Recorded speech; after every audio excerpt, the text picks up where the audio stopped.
Good morning everyone. This is week 1, session 1. Ang goal natin sa ating mga long runs, dapat tapusin natin siya sa pace na 5:40. Yun kasi yung magiging pace natin sa half marathon sa 2. Usually, naglo-long run ako every weekends. Saturday or Sunday. May work kasi tayo ng weekdays. Pero nag-long run tayo ngayon.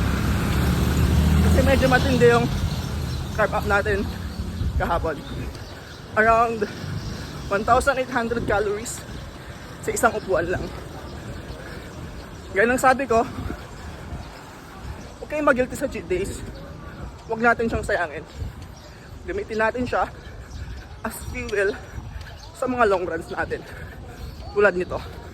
Last 2K, tapusin natin siya at 5:40. Mindset, tingin sa malayo kasi dun ka papunta. Let's go! So ito yung result ng performance natin. So delayed lang tayo ng 0.05 minutes per kilometer. Pero okay lang yan dahil ito naman yung reason kung bakit tayo nag-training. Sir, na-burn mo is 1,300 calories lang. So meron ka pang natitirang 500 calories sa carb up mo kahapon. Ano kayang nangyari doon? Okay? Sagutin natin siya sa next training sessions. Good morning and have a good day.